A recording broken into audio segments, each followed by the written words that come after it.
It was always a stretch. Emmanuel Macron keeping the lines of communication open with Vladimir Putin while Russia's propaganda machine and the mercenaries of Wagner fueled anti-French sentiment in Africa. Now, in an interview on the sidelines of a francophone nations summit in Tunisia, it sounds like the gloves are off. You only have to look at what's going on in the Central African Republic or elsewhere to see that the Russian project on the way there, when France is pushed aside, is a predatory project. Predatory. Macron's remarks came ahead of the first anniversary of Mali's junta inviting Wagner to replace the French troops fighting jihadist insurgents. A new report shows that attacks by radicals have since increased, along with claims of human rights abuses by the foreign mercenaries. And yet, many Malians stand by the junta and its unsubstantiated claim that somehow the French are in cahoots with the Islamists, a claim the Russians have stoked on their networks and social media. What does Paris do? What does Europe do? There's a move by European lawmakers to follow the lead of Estonia and brand Wagner and its leader Yevgeny Prigozhin a terror organization. What would that change for a Kremlin insider whose stature seems to have grown since the February invasion of Ukraine? More broadly, what's changed for the likes of Mali in the 9 months since Putin launched his so-called military operation? Today in the France 24 debate, we're asking what Vladimir Putin's endgame in Africa is. Joining us from Strasbourg, Billy Kelleher, Irish member of the European Parliament with the centrist Renew Europe bloc. You're the sponsor of that resolution to designate Wagner as a terror group. Thank you for being with us. Thank you. Joining us from Brazzaville, Raphael Parents, independent analyst with the Foreign Policy Research Institute. Your remit is researching the Russian presence on the continent. Thanks for joining us. Thank you. Gardé Bakayoko chairs the Africa Security Sector Network think tank, ASSN. Welcome to the show. And he's covered the pullout earlier this year of French troops from Mali. France 24 senior correspondent Cyril Payen. Welcome back to you as well. Good evening. The France 24 debate, where you can join the conversation you have on Facebook and Twitter, hashtag F24debate. Let's begin with the latest tit for tat between Bamako and Paris. Last Thursday, the French pulling the plug on development aid for its former West African colony. The French Foreign Ministry quoted as saying that given the attitude of Mali's junta leader, allied with the Russian mercenaries of Wagner, we're suspending our public development aid. Then on Monday came the rebuttal from the Malian authorities. The transitional government has decided to prohibit with immediate effect all activities carried out by NGOs operating in Mali with funding or with material or technical support from France, including in the humanitarian field. Cyril Payen, what does that mean for Mali? Well, whether you are which part of the bridge, I would say, in the row between Paris and Bamako, the problem is for the collateral victims, Malian people. Statistically, we estimate that more than 7 million Malians depends on this humanitarian aid, and lots of these humanitarian or NGOs are French. So it's going to pull out at least 50 NGOs, widely maybe 100 of NGOs, because some foreign NGOs are working partially with the French, so the impact will be terrible for nearly 30% of the Malian population. So this is what is at stake now. It's extremely violent. Whether the decision is made by whom, by what, the question is now tonight in Bamako. The consequences for the Malians will be very, very harsh and strong. Gardé Bakayoko, why now? Why did the French pull their development aid? I think that it is a new step in the very deteriorated diplomatic relation between France and Mali. And we can see that given that other European partners are deciding to going out from Mali, it is also a good opportunity for France to show that, yes, definitely, Malian authorities are growingly isolated and to take a new kind of decision. But I just would like to add something, is that it's just the fact that it might be somewhat difficult to implement such a decision, because in fact The decision by the French or the decision by the Malians? By the Malians, by the French as well, finally, because, you know, all the fundings of NGOs are very mixed. You have very different sources. You have barely only one funder for one NGO. So it might be very difficult to differentiate the origin of the different funding. So it might take some time before the decision to be really implemented beyond maybe one or two symbolic examples taken by the Malian authorities. Billy Kelleher, this is a tough one, isn't it? Because Mali is one of the poorest nations on earth, according to UN development indicators. And as you heard there, Niagale saying, you have the row between Mali and its European partners. Last week, it was the British pulling out their military. Now it's the Germans and the French with the development aid. The French saying it's squarely because of the fact that it's in cahoots with Russia, stoking that anti-French sentiment.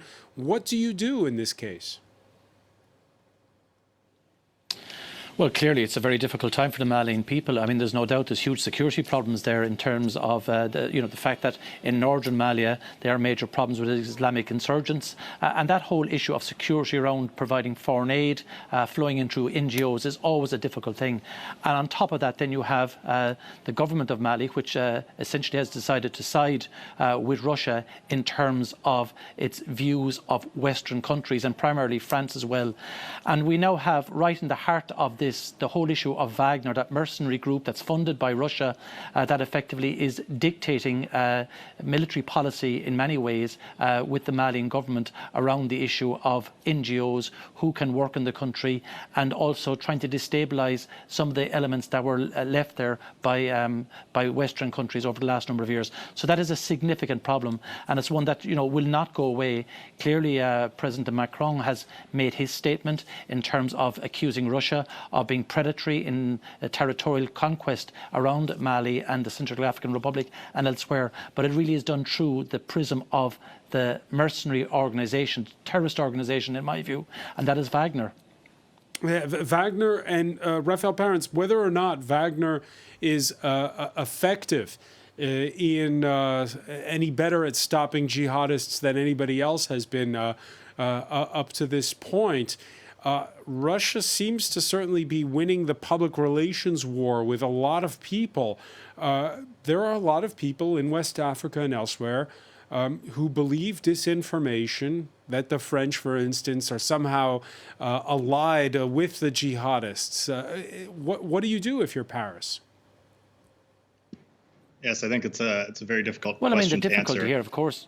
Let me put it to you, Raphael Parents. Yes, I think, the first issue is that civilian casualties have gone up significantly. They're higher than they have been since 2013 in Mali, in terms of total casualties. In terms of civilian killings, those numbers are also up, and it's also unclear how well Wagner is even conducting its operations in Mali. Obviously, in terms of counterinsurgencies, it's very difficult to see what the outcomes are because they are not hard targets, they're not obvious ways to victory that are very clear to the public. So it's hard both for Wagner to accomplish their strategy and for outsiders and insiders within Mali to see exactly what they're accomplishing. Right, and you heard the French president at the outset of our show. Let's listen to the clip in full. Emmanuel Macron speaking from the summit of French-speaking nations, the francophonie, over the weekend in Tunisia to our partner station TV5 Monde. I'm no fool. Many influencers, sometimes speaking on your programs, are paid by the Russians. I know that very well. We know them. They keep on repeating that discourse. They haven't experienced colonization themselves. They don't know what it is. But they're doing that because it's a political discourse, and because a number of powers who want to spread their influence in Africa are doing this to hurt France, hurt its language, create doubts, but above all, pursue certain interests. You only have to look at what's going on in the Central African Republic or elsewhere to see that the Russian project on the way there, when France is pushed aside, is a predatory project. Predatory. These are sensitive topics, but in the Central African Republic, we don't ask ourselves if there are still public freedoms or if rights are trampled on. It's a reality. And it's done with the complicity of a Russian military junta. Now, you said earlier, Niagale Bakayoko, that this is a row between Paris and Bamako. Listening to Emmanuel Macron, it sounds like it's a row between Paris and Moscow. And Emmanuel Macron, who's, we all remember him sitting with Vladimir Putin, trying to stop the war from happening. He's been on the phone with him a lot since the conflict began. What's going on with that speech? Is this a break from his views from the past? No, in my view, it's not a break, because if you look back, in particular at the declaration of the former Defense Ministry, France Parly, it's been a long time ago that there had been very serious accusations against Russia from France, which are have begun since Russia have been trying to step in to help resolve the conflict between the government and all the rebel groups. So it's been at least 3 or 4 years that we've been hearing this kind of discourse. But that's true that the president And has he used language like this before? Predatory actions by Russia? Presenting Russia as a danger for French influence and for African countries themselves, I think, yes, lots of French authorities, high-level authorities, have developed this kind of discourse. But that's true that the president himself has been less clear in this way. But if you remember well, even at the post-summit, Emmanuel Macron, so almost 3 years ago, Emmanuel Macron had also been accusing in some way, a bit indirectly, Russia to be behind the beginning of the protest against France, which were beginning to grow up. So I'm not sure it is necessarily new, at least as regards the Central African Republic. But of course, Raphael Parents, the difference is that the whole world is now paying attention because of the war in Ukraine. For you, do you agree with Niagale that this language is nothing new? Sorry, can you say that again? Do you agree that the strong language used by the French president is nothing new? No, I don't think it's anything necessarily new, and I think the reality is that Wagner has really turned this into a zero-sum game. I mean, the way that they interact with the government in Mali is very similar to the way they've acted with the government in CAR and in Sudan. It's really trying to reorient the government and sort of create this state capture away from the West and from the UN and all these other organizations. State capture, you're saying that this is about getting gold and uranium, if it's the case of the CAR, and other natural resources? I think the natural resources are a very important means to an end here. They're used by Wagner in order to get around sanctions, in order to pay for their operations. Now, whether this covers the entirety of their operations is obviously up for debate.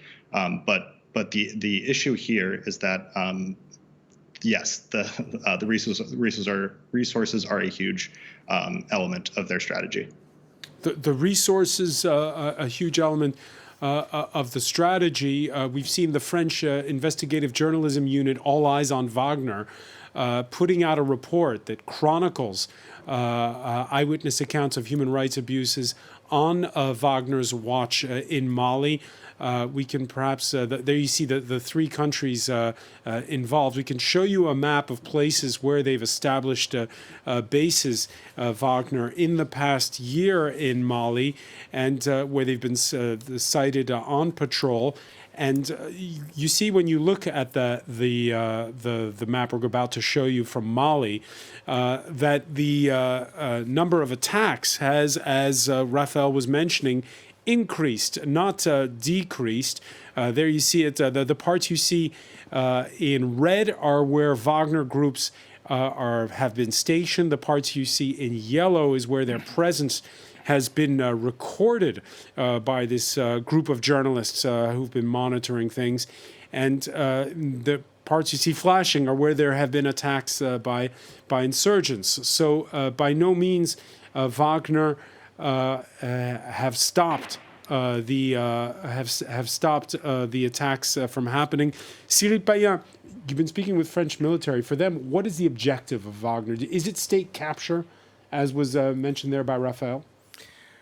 Well, I think the financial part is extremely important, and having said that, this is really the strategy of Wagner. There is no other options, apparently. There is also a very high-stake, political high-stake from Vladimir Putin, we could guess, to have another front regarding the perspective of the war in Ukraine, to weaken France, to weaken Europe through his Eastern Front, I would say, in Europe, and Africa, and these former colonial places, like in the sub-region in Sahel, could be used by Vladimir Putin through Wagner to weaken very, very, very cheap means, because it doesn't cost too much. Even the French military, we were with them when the French military left Gao in northern Mali in mid-August, and for the first time, it was quite a taboo in the French military to talk about Wagner. And they said, yes, we meet them, we see them all the time, but these people are not soldiers, they're just rogue mercenaries. We even loathe at them. The thing is, the financial part is extremely important, but also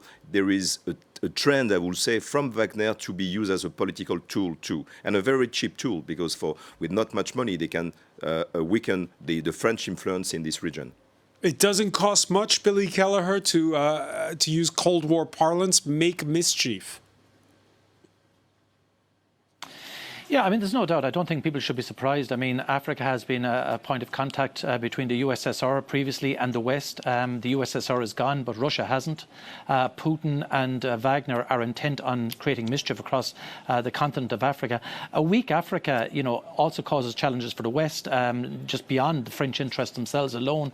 I mean, the destabilized countries in Northern Africa, for example, the issue of migration, all of these issues come to be. So from a Russian perspective, the more they can undermine Africa and the continent itself, it acts against Western interests and it promotes Russian interests. And Wagner, being a mercenary, being a terrorist organization, they'll obviously try and state capture, but equally, they will be looking at countries where there's that are rich in minerals, like Mali, like the Central African Republic, and many others where they have been and are still present. They have been in Sudan, they've been in Mozambique and Madagascar. So right across the continent, they are spreading their tentacles, and we have to be very conscious that they're not doing this alone.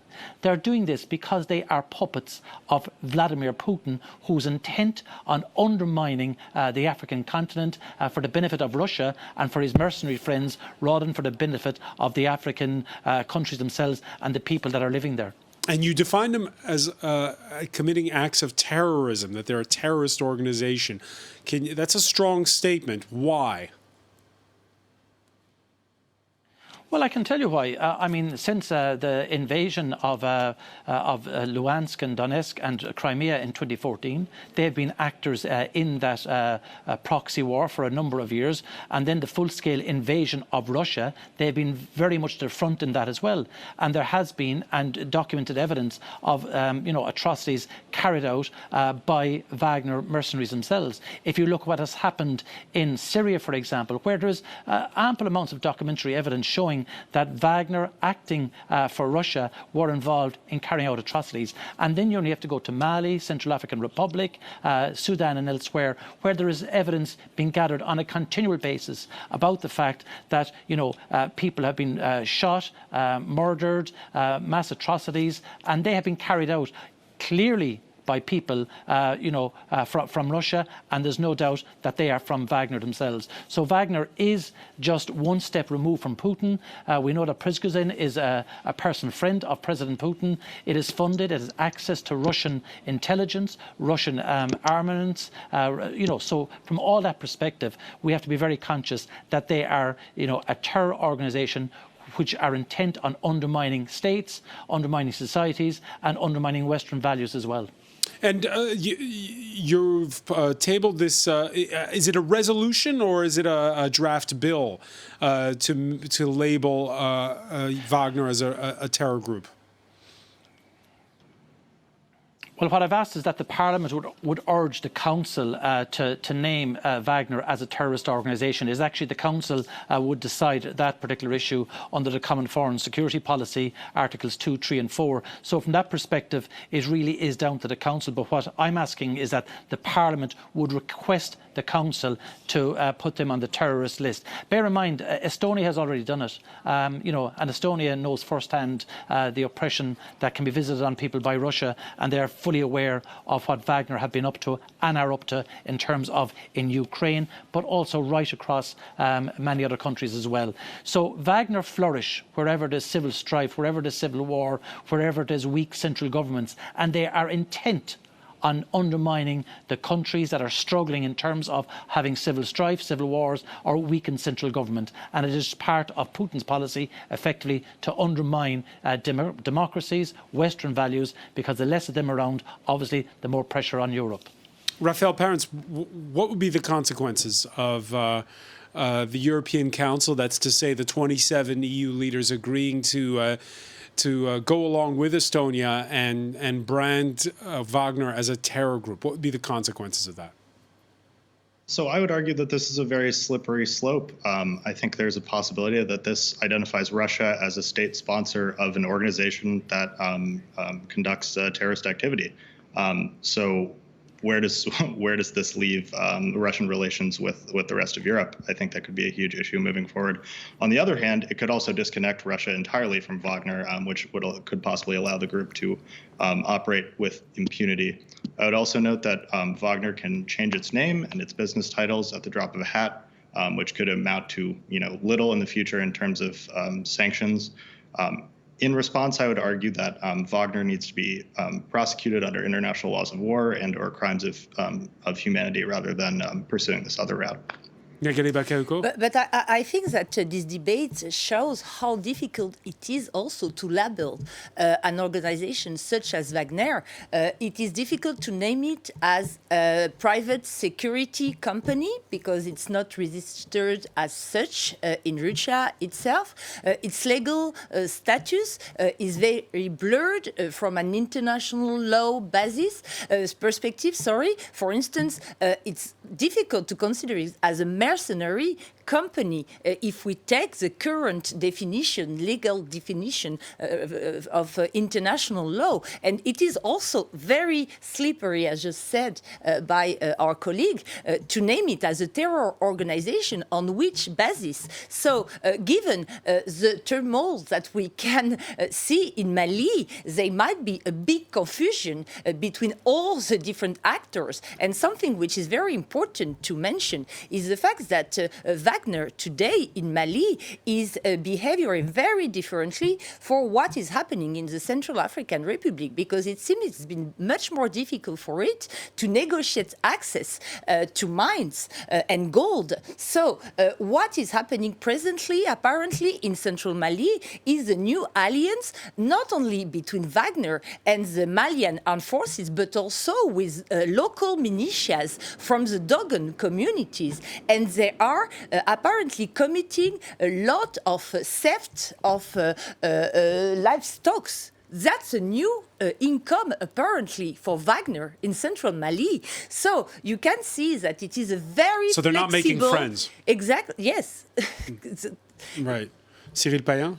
Yeah, this group is formed with violent people. This we know from CAR, from Mali, from anywhere in the world where they are based. But they're also, I would say, very smart. I've been trying to work in Bangui, in CAR, in Mali, also in Bamako, to try to track them, try to investigate on them. And I can tell you it's extremely difficult. So smart is because they know the way the world works, and they work in countries like in Mali or Bangui.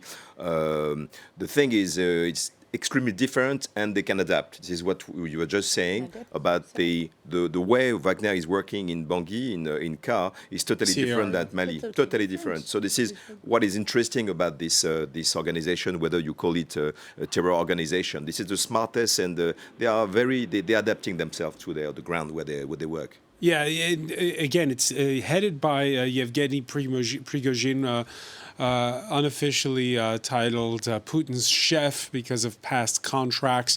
Officially, paramilitary groups, by the way, are illegal in Russia. And yet, earlier this month, in Vladimir Putin's hometown of St. Petersburg, Prigozhin's group inaugurated a sparkling new headquarters. Officially, it's a defense think tank and media center, and it's got fans there gushing. He's probably the only one in Russia now who openly speaks as a patriot and doesn't hesitate to say he gives his personal money to the special operations or to various projects. Okay, so there you're hearing Billy Kelleher praise from that Russian journalist for Yevgeny Prigozhin.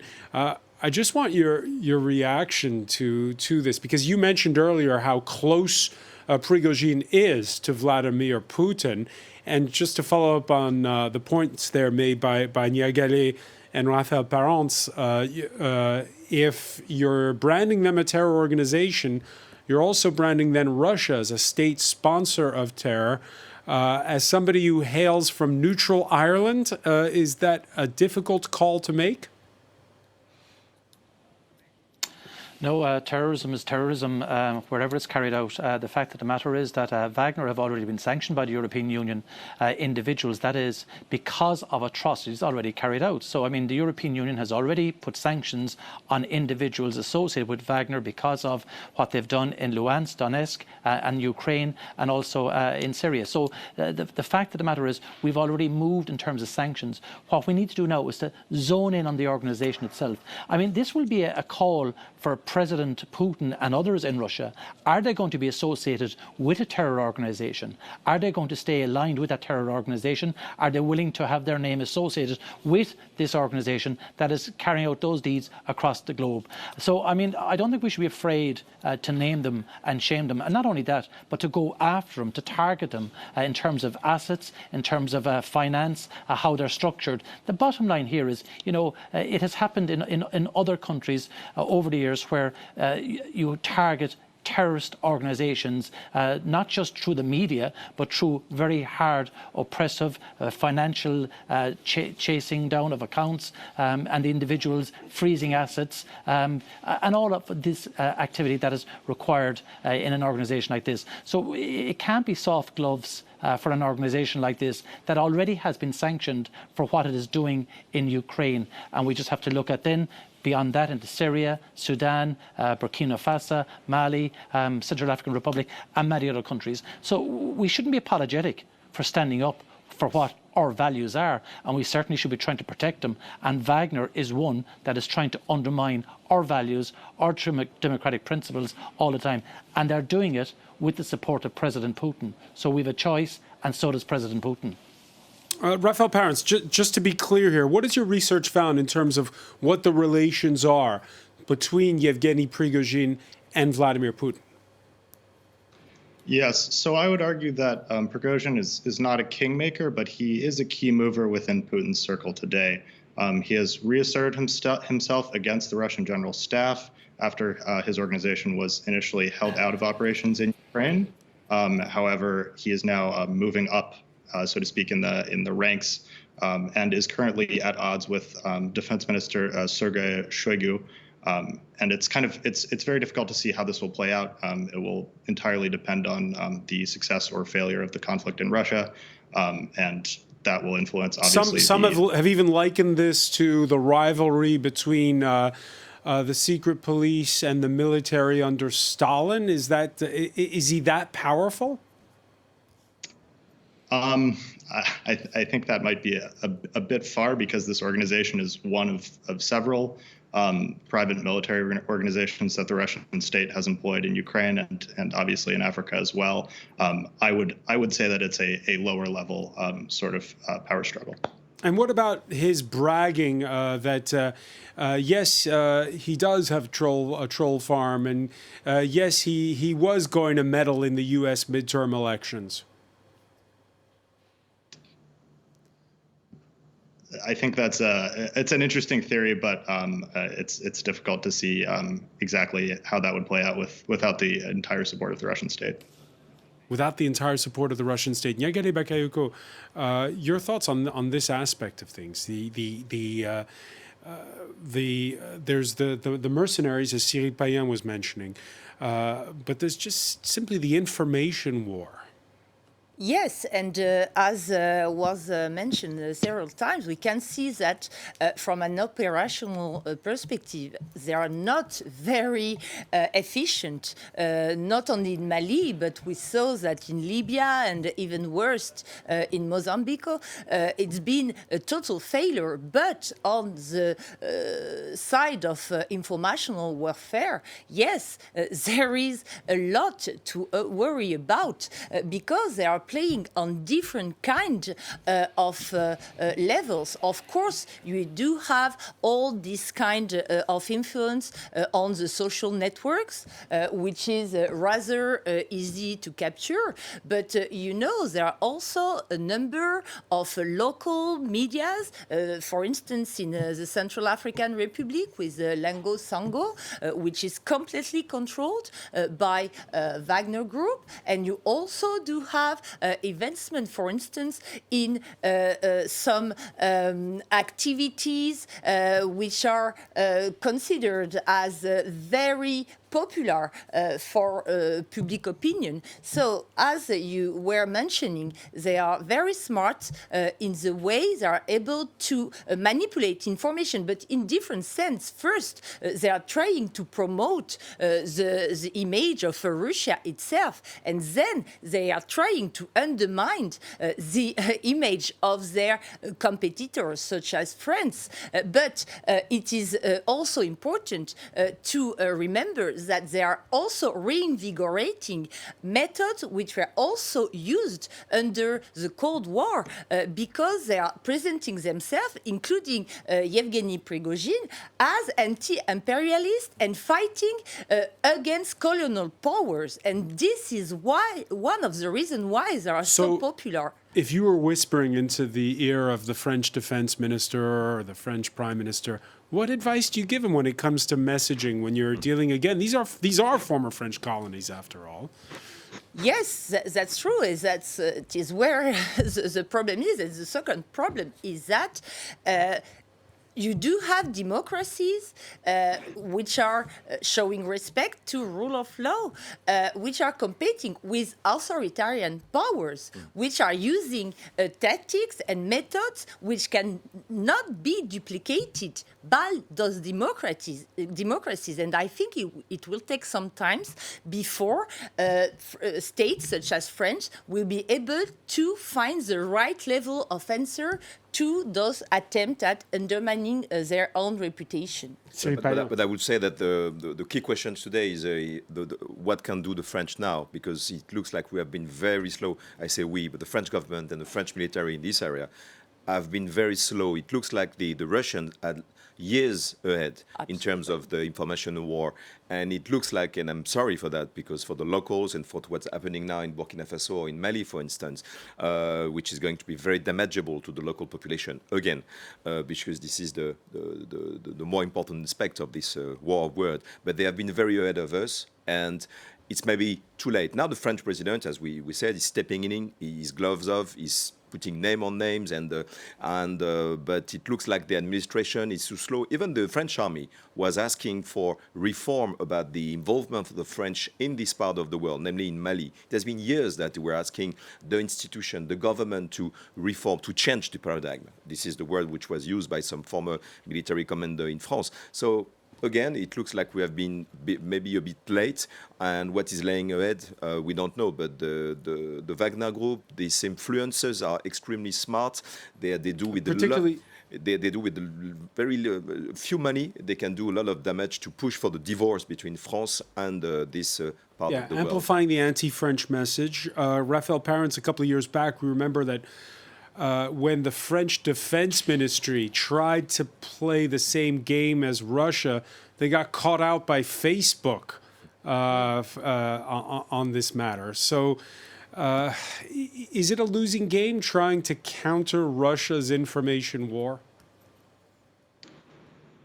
I don't think it's a losing game, and I think that France has actually done a bit better of a job more recently in this area. Recently, they were found these graves that were being dug by likely Wagner forces at the Gossi Air Force Base in Mali, and the French were able to post this online and to show that, hey, this is the Wagner sort of definition of what happened in this scenario is not actually what happened. This is, a case of misinformation. I think it's events like this that really need to be played out, repetitively to respond to these cases of disinformation. And I think really the time is now. I mean, Wagner is seeing high rates of attrition in Ukraine. It's pulling forces out of several countries across Africa. The time is now to respond in a new and a different way to these challenges. Well, this is something that's not just being played out over two continents. It's also being played out in the heavens above. There is a French satellite company called Eutelsat.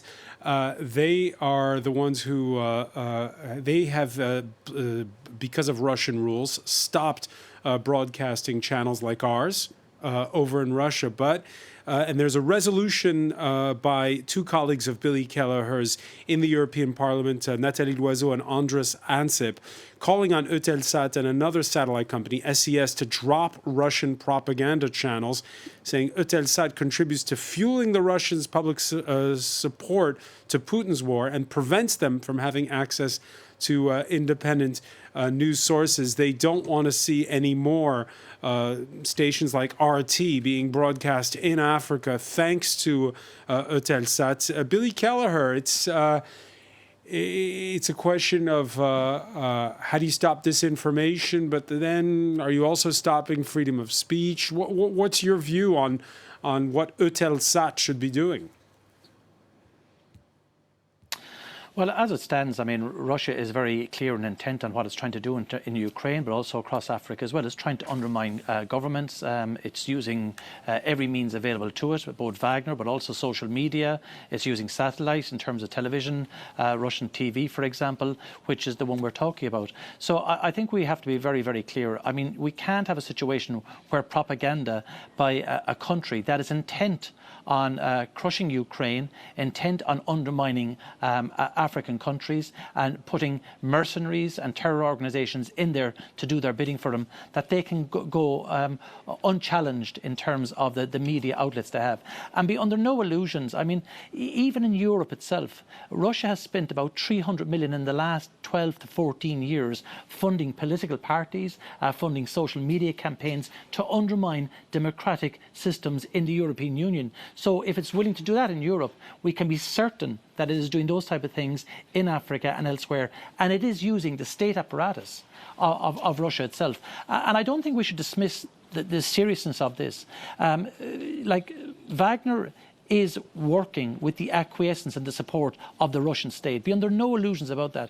Nothing happens at this level in Russia without approval by the Kremlin itself and by Putin. So they are getting the imprimatur and they are being encouraged and supported, both in terms of communications, in terms of all of the supports are required to undermine states in Africa, and then in terms of prosecuting a war in Ukraine as well. So Wagner are very much involved at at every level. And Prigozhin has, the ear of Putin at this stage, which is very clear in view of the fact he was even to establish a headquarters in Petersburg, even though paramilitaries are banned in Russia. Should Eutelsat stop broadcasting RT to Africa? That's a big question, because what you can read on the social networks is that the ban of France 24 and RFI is exactly the same as the ban. Yeah, we're banned in Mali, by the way, exactly, of Sputnik and Russia TV in Europe. So it is rather difficult to go. And for public opinion, that would seem like it's one all. Like, this is just reprisal. That's what I was about to come, because I think that one of the strengths of this informational warfare conducted by Wagner and by Russia is that they are able to use African voices. They are not talking themselves. A bit sometimes and some declaration from Putin or from Prigozhin, but most of the time you do have all those Russian flags and all those protests showing first support to Russia, and second, you have all those slogans which are rejecting France, rejecting Western partners, and I think this is a real strength. And I think that the best answer would be for French actors or European at large to find a way to have also major protests with African voices, calling them to help them and to promote Western values. That would be how to win this informational warfare, I think, more than via state medias which are broadcasted or not. Raphael Parents, you agree?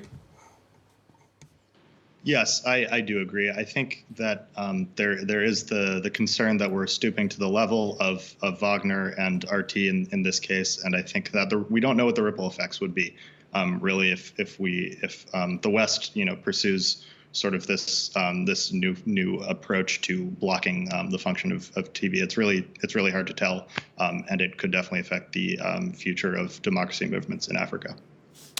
Let me ask you before we go, Raphael, how has the war in Ukraine, everybody on this panel has mentioned how this rivalry in Africa between France and Russia has been going on for years. What's changed since February the 24th? I think a lot has changed, but also very, very little has changed. I think the relationship with Russia is being reevaluated. However, there are also very important conflicts in Africa, such as the DRC and the recently truced conflict in Ethiopia, that are also on the front page and something that people care about. And I think a lot of the time these two different conflicts are sort of put against each other as which do Africans care about, and it's very hard to say at this point. Yeah, the war in Eastern Congo, which doesn't get the kind of attention that, of course, Russia's meddling in Africa does. Cyril Payen, again, one of the things in that report by those French journalists is that with the war in Ukraine not going the way Vladimir Putin wanted, a lot of those mercenaries are being called over to Ukraine. Well, at the beginning, we thought there will be very much of this trend, but it looks like it's the case, of course. But it looks like by the way, like we're mentioning, that Wagner people are just improvising and just adapting to the ground. For instance, in Mali, we know that in Mali they don't have much means because the relationship with the mining companies, the state is not the same as in Bangui, in Car. So they are adapting to the ground. So it looks like still many remains on the ground, and what we would have been expecting at the beginning of the war, on the Russian invasion, when he started to get not well for Vladimir Putin, is not actually happening on the ground, and you have still lots of people in this part of Africa. Very briefly, because we're out of time, Billy Kelleher, your thoughts on the next step now for the EU? Well, I mean, what has happened with the war in Ukraine is it has woken Europe from a peaceful slumber. I think, since the fall of the Berlin Wall in 1989, there was a view across Europe that all things will be peaceful forevermore. The fact that Russia is willing to invade Ukraine, has sent 200,000 troops in there, is bombing civilian targets, shows that Russia is no longer a neighbour that you can do business with. It is a very aggressive neighbour. So if it's aggressive in Ukraine and if it has a foothold in Africa, well, then it's going to continue to expand that foothold. And as I said, as long as they are undermining democracies in Africa, they are winning, because that undermines Western values. It puts pressure on the capabilities of Western governments in terms of NGOs to go in and support. But we also have to be conscious that they're playing a game whereby they're saying, well, look, we never had a colonial past. We were never involved in Africa at all. We are here to help and support. So they're coming with this message the whole time. They tried it during the USSR, and now Russia is trying it again in the modern era, whereby they're saying, we are coming here to support and to help African countries themselves rather than Western powers, which have been there for a very long time. So that is something that they're saying, and there is a need for that, particularly when you have high degrees of poverty, when you have hunger, when you have a lot of challenges, social challenges. There is a need for that. They've struck a raw nerve there. Billy Keller, I want to thank you so much for joining us from Strasbourg. I want to thank as well Raphael Parents for being with us from Brazzaville. Niagare Bakayoko, Cyril Payan, thank you for being with us here in the France 24 debate.